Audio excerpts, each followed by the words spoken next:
वैसे अगर तुम इजाजत दो तो इस बार तुम्हारे घर तक छोड़ो। हाँ हाँ, मैं तो कहती हूँ बल्कि अंदर भी आ जाओ। असल मजाक कर रही हूँ। मैं चाहती हूँ कि जब तुम घर आओ तो मेरे घर वाले तुम्हें वो इज्जत दें जो तुम डिजर्व करते हो। वैसे अम्मी का माइंड क्लियर हो गया वो सारी गलत फहमियों को लेकर। मुझे तो ये समझ में नहीं आया कि उनको खुद ही गलत फहमी हुई और खुद ही दूर भी हो गई। हाँ, उनको लगा था कि शायद तुम तिबाज में इंटरेस्टेड हो।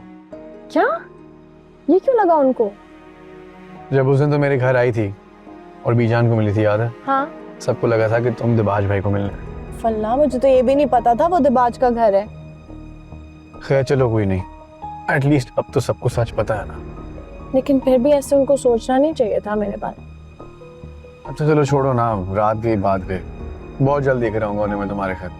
तुम्हें पता है शामिर, जिस तरह मेरी फैमिली ने पहले वेलकम किया था आंटी को, शायद इस बार ना कर सके वो ऐसे। हमारी फैमिली को पता होना चाहिए कि अगर मेरी अम्मी वापस आ रही हैं तो वो सिर्फ इसलिए क्योंकि वो अपने किए पे शर्मिंदा है।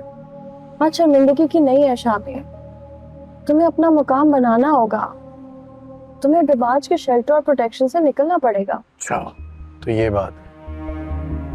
हाँ मैं कर लूंगा कोई ना कोई इंतजाम, वो फिक्र ना करो। वैसे भाई को लेके तुम अपनी गलत फहमियां दूर क्यों नहीं कर लेती? जो मैं कह रही हूँ उस पर फोकस करो, तुम उसके साए से निकल आओगे ना। निकल आऊं तुम्हारे लिए कुछ भी।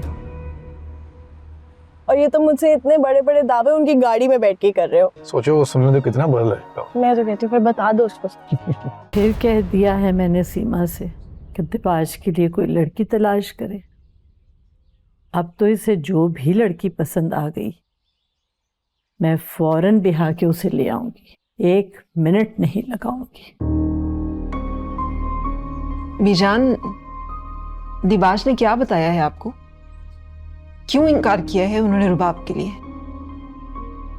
वजाहत तो उसने कोई नहीं दी, लेकिन कह रहा था कि बस वो लड़की इस घर की बहू बनने के लायक नहीं।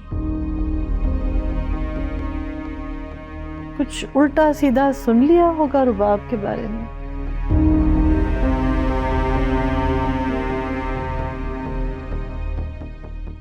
खुदा खुदा करके कोई लड़की उसे पसंद आई थी।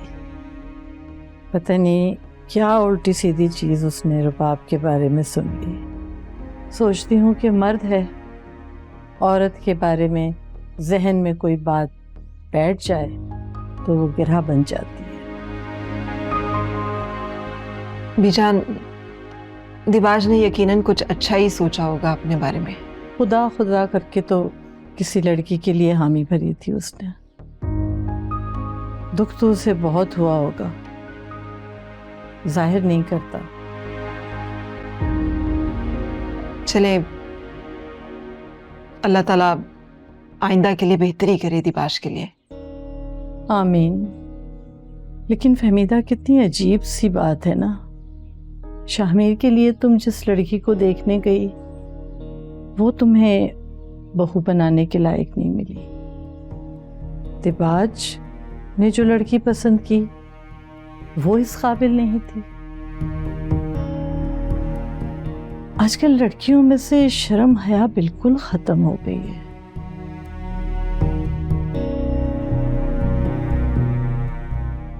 बीजान, सभी लड़कियां तो एक जैसी नहीं होती। आज भी अच्छी लड़कियां तो होंगी, बस हमारे बच्चों ने शायद अच्छी लड़कियों का इंतखाब नहीं किया। बस अल्लाह हिदायत दे, इनको सीधा रास्ता दिखाए इन बच्चियों। आप परेशान नहीं हो, कुछ खाइए।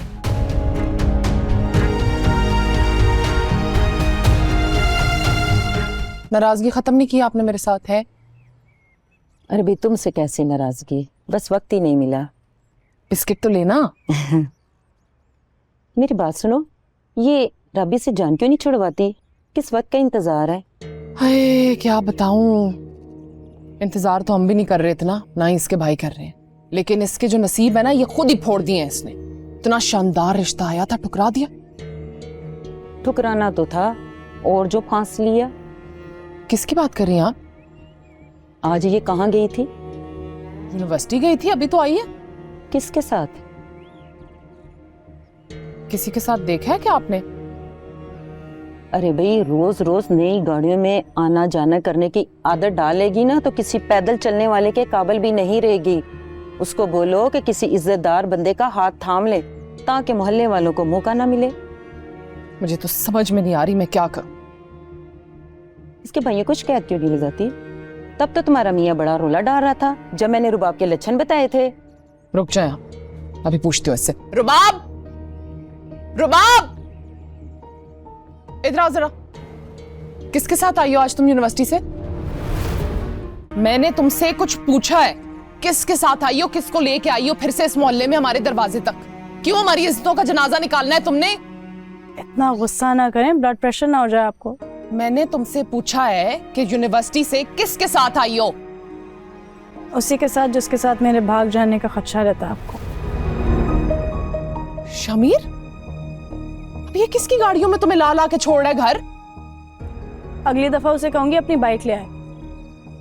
तोबा तोबा तोबा, कितनी लंबी जुबान है। अरे भाई, ये तो तुम लोगों का मुंह काला करेगी। इज्जतें तो अभी भी कोई नहीं बाकी रहने दी ना इसने खाला। अरे भाई, मैं तो जा रही हूँ, तुम्हारे लिए रुबीना मैं दुआई कर सकती हूँ।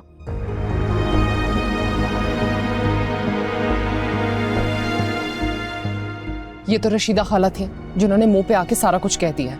अब जिसने भी मोहल्ले में देखा होगा ना, वो अपने घर में बैठे हुए ना हमारे बारे में बातें कर रहे होंगे। कहाँ शर्म मर गई है तुम्हारी जाके?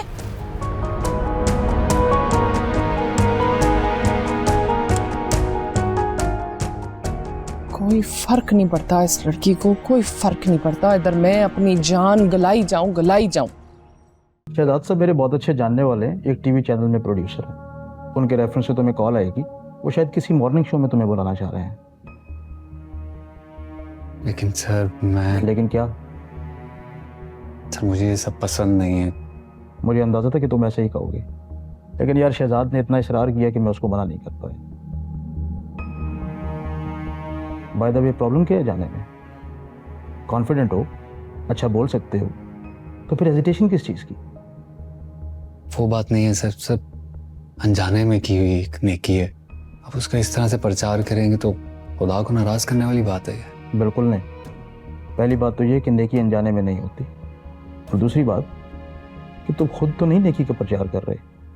अगर तो कोई तुमसे पूछना चाहता है तो तुम्हें उसको बताना चाहिए। ठीक है सर। गुड।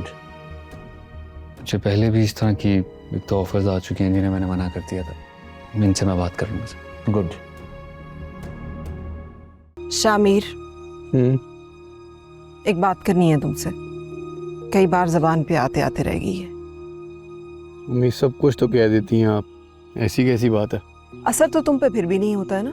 अच्छा, कहीं ना क्या बात? वो तुमने कितना बेधड़क हो के आपा से कह दिया है कि मैं उनके पास रह जाऊंगी।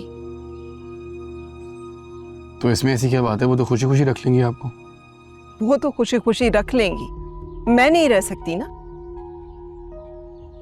ऐसे तो आप कहती हैं कि वो हमारी फैमिली है, हमारे अपने हैं। अब आपको एतराज हो रहा है? हाँ, मुझे एतराज है, क्योंकि उनके पास रहना तो दूर की बात, तुमने तो मुझे उनसे नजर मिलाने के काबिल नहीं छोड़ा है। खाला को तो फर्क नहीं पड़ा ना, मैंने रूबा को मना किया और आप भूलती नहीं है।